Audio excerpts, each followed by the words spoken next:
এই ভাল পোৱা বেয়া পোৱাবিলাক আমি বিগত যি লিলি হোটেলৰ অধ্যায়বিলাকৰ পৰা দেখি আহিছোঁ। আমি ভাবোঁ যে এইবাৰ কিন্তু তেওঁৰ আত্মসন্মান বা স্বাভিমানত লাগিছে, এইবাৰ পোৱা নাযায়। আকৌ গৈ তেওঁ নিজৰ জিকাৰ খাতিৰত গৈ কংগ্ৰেছৰ শৰণাপন্ন হৈ যায়, আকৌ মান অভিমান। গতিকে এইবিলাক আচলতে বিচাৰ্য বিষয় নহয়। তেওঁলোকৰ মাজত এই যিটো মিত্ৰতা, এইটো বোলে নতুন কিবা এটা তাত বিস্ময় আছে, নতুন কিবা সম্ভাৱনা আছে। এখেতসকলৰ এই যিটো মিলন বা এইটো এলায়েন্স আমি প্ৰত্যেকটো নিৰ্বাচনতে, বিগত লোকসভা বিধানসভা প্ৰত্যেকটো নিৰ্বাচনতে দেখি আহিছোঁ। এইটো নতুন নহয়, আৰু তেওঁলোকৰ এই যিটো এলায়েন্সক প্ৰত্যেকবাৰে অসমবাসী ৰাইজে নৎসাত কৰি আহিছে। এইটোতো নতুন নহয়। অখিল গগৈ, লুৰিণ গগৈ, ৰকিবুল হুছেইন বা ৰেকিবুদ্দিন আহমেদ, ৰিপুণ বৰা, অজিত ভূঞা, এখেতসকলৰ যি মিটিংবিলাক আমিতো দেখি আহিছোঁ।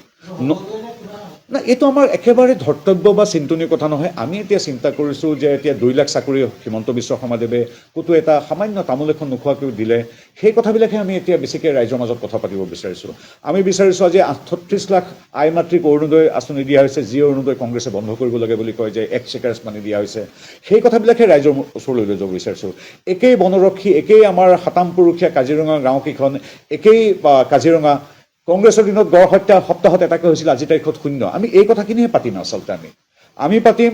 আমি পাতিম কিদৰে আজিৰ তাৰিখত বাট পথ পদূলি, চিকিৎসা মহাবিদ্যালয় হৈছে, আজিৰ তাৰিখত চাকৰি হৈছে, এলিভেটেড কৰিডৰ হ'ব কাজিৰঙাত।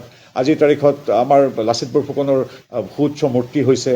চাহ বাগিচাৰ 200 বছৰ শোষণৰ অন্তত আজি ব্ৰিটিছৰ পৰা কংগ্ৰেছলৈকে 200 বছৰ শোষণ কৰিলে হেৰিয়াক, আমাৰ চাহ জনগোষ্ঠীয় মানুহক।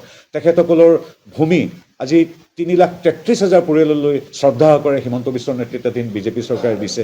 এই কথাবিলাক আলোচনা কৰিম। এতিয়া অখিল গগৈ, লুৰিণ গগৈ কি মান অভিমান কৰিছে, কি ইজনে সিজনক কথাকৈ কৰিছে, সেইবিলাক বিচাৰ্য বিষয়তকৈ, সেইবিলাক বিষয় কথা পতাতকৈ আমি উন্নয়নৰ কথা পাতিম, বিকাশৰ কথা পাতিম, ৰাইজৰ আশীৰ্বাদ ল'বলৈ যাম।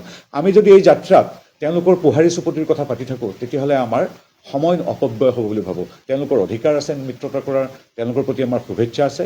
তেওঁলোকক লিলি হোটেলৰ এই ব্যস্ততাতকৈ আমি ভাবোঁ, আমি যিদৰে আজি মই এতিয়া বলমালৈ যাম বা বৰহোলালৈ যাম, আমি এই তৃণমূল পৰ্যায়ৰ কামখিনি কৰাতহে গুৰুত্ব দিব লাগে বুলি ভাবোঁ। আপুনি এক কথাত পোহাৰী চুপতি বুলি কয় নেকি? সেই শব্দটো আপুনি মোৰ ঘৰৰ পৰা উলিয়াব বিচাৰিছে। চাওক, এইটো মই কি ক'ম, এইটো ৰাইজে ক'ব। তেনেধৰণৰ আচলতে শব্দ কোৱাটো এজন ৰাজনৈতিক কৰ্মীৰ বাবে অনুচিত, কিন্তু স্বতঃস্ফূৰ্তভাৱে মোৰ মুখৰ পৰা ওলাই গ'ল।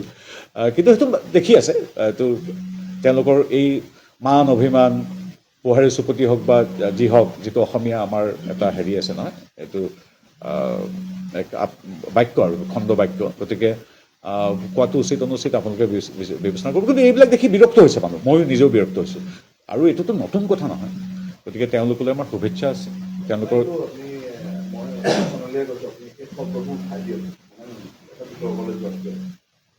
তথ্য মোৰ ওচৰত সম্পূৰ্ণৰূপে নাই কাৰণে, বিদেশ ৰাজ্যমন্ত্ৰী হিচাপে মই সম্পূৰ্ণ তথ্য কাগজ পত্ৰ মোৰ ওচৰত নাই কাৰণে মই কোৱাটো উচিত নহয়। ছাৰ, মই অখিল গগৈৰ বিষয়ে একো মন্তব্য নিদিওঁ। অখিল গগৈৰ বিষয়ে মই একো মন্তব্য নিদিওঁ। তেওঁ হয়তো জুবিনক ভাল পায় বা নতুনকৈ ভাল পাবলৈ লৈছে। গতিকে তেওঁৰ কথা কোৱাটো অনুচিত। তেওঁ সেইটো বিচাৰে যাতে আমিও তেওঁৰ কোৱাৰ লগে লগে কিবা এটা ৰিয়েকশ্যন দিওঁ। গতিকে আমি সেইটোক ইগন'ৰ কৰাটো উচিত হ'ব বুলি ভাবোঁ।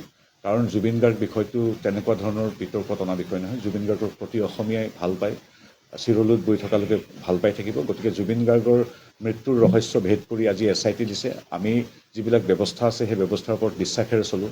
ন্যায়পালিকাৰ ওপৰত আমাৰ বিশ্বাস আছে। গতিকে আমি সেই দিনটোৰ অপেক্ষাত, এতিয়া আৰক্ষীয়ে SIT নিজৰ কৰ্তব্যখিনি কৰিলে, পৰৱৰ্তী সময়ত এতিয়া ন্যায়পালিকাৰ ওপৰত গোটেই কথাখিনি নিৰ্ভৰ কৰিছে। গতিকে আমি প্ৰতি অসমীয়াৰ দৰে আমি বিচাৰোঁ, আমি প্ৰাণৰ আপোন জুবিন গাৰ্গৰ যি অকাল মৃত্যু, সেই মৃত্যুৰ দুখৰ পৰা কোনো অসমীয়া এতিয়ালৈকে ওলাই অহা নাই। গতিকে তাৰ মাজত আৰু বিতৰ্কিত মন্তব্য, ৰাজনৈতিক কথা, আমুক বেয়া তামুক বেয়া, পেলাই দিম, ডাষ্টবিন, এইবিলাক শব্দ ক'ব নাপায়। জুবিন গাৰ্গক জুবিন গাৰ্গ হৈ থাকিবলৈ দিয়াটো উচিত।